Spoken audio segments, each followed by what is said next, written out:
This was last October, maybe a couple weeks after I moved back home. I was in that weird post-college limbo, the kind where your degree's still fresh, but you haven't figured out what to actually do with it yet.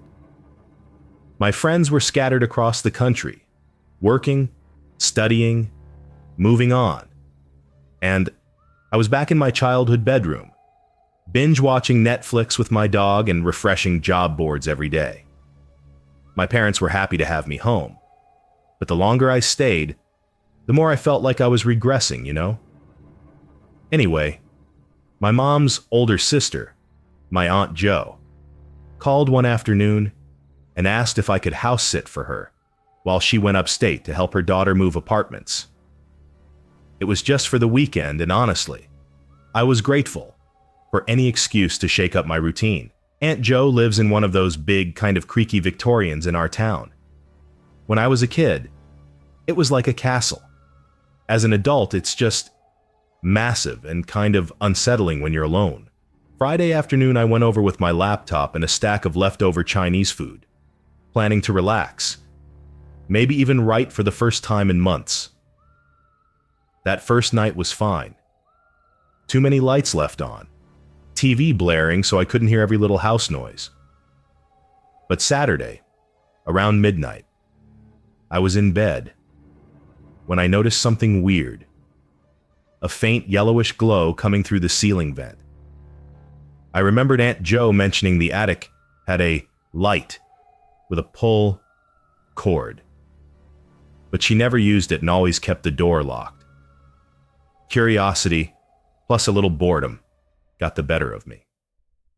I went up the back staircase, heart pounding for no real reason. And sure enough, the attic door was open a crack, light shining out.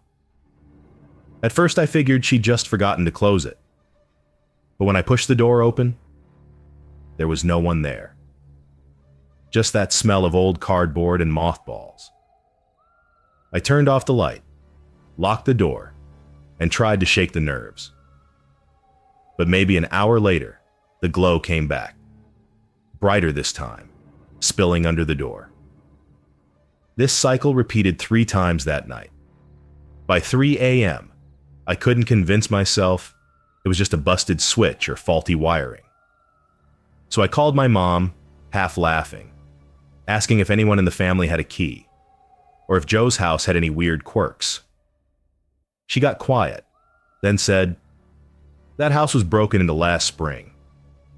They never found out how the guy got in. Long story short, I didn't sleep the rest of the night. When Joe came home Sunday, she found a stack of old newspapers and a set of muddy footprints on the attic floor, right next to a tiny crawl space window. I still don't know who or what kept turning that light on, but I've never agreed to house sit again." This happened last winter, maybe January. One of those gray months where it feels like you never actually see the sun. I was living at home after graduating early, waiting for my job to start. Most of my friends were still at school, so my life revolved around coffee, job applications, and long walks just to get out of the house. One weekend, my parents went on a little anniversary trip and asked me to keep an eye on things. Not a big deal, except I'd always hated our basement. It's not even really a bad basement. No horror movie vibes or anything. Just cold, unfinished concrete and tiny ground-level windows that always seemed to attract spiders. I only went down there to do laundry, and even then, I never lingered. On the second night, around 2 a.m., I woke up to a loud thump, like something heavy falling in the basement. At first, I tried to ignore it, but the noise repeated, louder this time. I finally grabbed a flashlight and headed down. The basement door was closed, but unlocked. When I opened it, I could see the old washing machine rocking slightly, like something had just bumped into it. My breath steamed in the cold air, and for a second, I was convinced I could hear footsteps. I crept forward, shining the light in every corner. But there was nothing. No sign of a break-in. But just as I turned to leave, I noticed one of the little basement windows was pushed open, letting in a sharp blast of icy air. I slammed it shut, locked it, and convinced myself it was just a raccoon or maybe a stray cat. But the next morning, when I checked the window again, I noticed muddy fingerprints on the sill, human-sized, clearly visible in the frost. There were more outside, leading away from the house into the woods at the edge of our property. When my parents got home, my dad installed new locks on every basement window.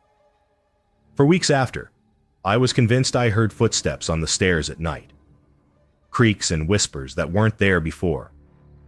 I don't know who or what tried to get in, but for the first time, I was grateful to have neighbors close by and to leave that house for good. Just a few months later, I spent the summer after college graduation bouncing around, not really sure what to do with myself. I had a temp job that paid just enough for rent, and I spent most weekends at my best friend Callie's lake house, about an hour from the city. It was the kind of place that felt stuck in time.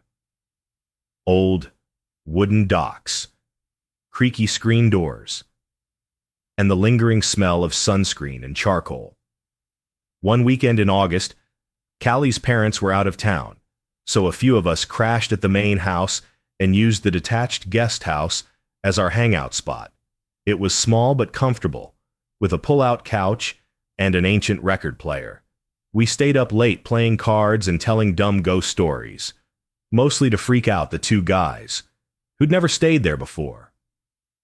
Sometime after midnight, we heard this weird metallic clattering outside, followed by footsteps crunching over gravel.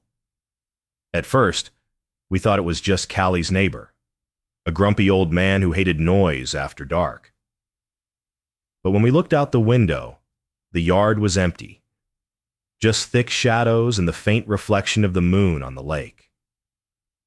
We tried to laugh it off, but a few minutes later, the doorknob to the guest house started rattling, slow and deliberate. One of the guys, Eli, crept over and peeked through the curtain. He went pale and whispered, "There's someone out there." I'll never forget the sound of that voice, raspy and low, calling through the door, "Let me in!" We all froze, nobody daring to move. The voice kept repeating, "Let me in! Let me in," each time sounding closer to the window. Callie finally dialed 911, while the rest of us grabbed whatever we could, for self-defense. A broom, a lamp, even an old tennis racket. The police arrived faster than I expected, sirens echoing across the lake. They searched the whole property, but didn't find anyone. The next morning, when we finally felt brave enough to step outside, we found a line of muddy footprints circling the guest house, over and over, pressed deep into the earth as if whoever made them had been pacing for hours. After that, we never stayed in the guest house again. Every so often, Callie still gets spooked when she hears footsteps outside at night. None of us ever figured out who that voice belonged to, but I think about it every time I hear someone rattle a doorknob or walk by my window after dark.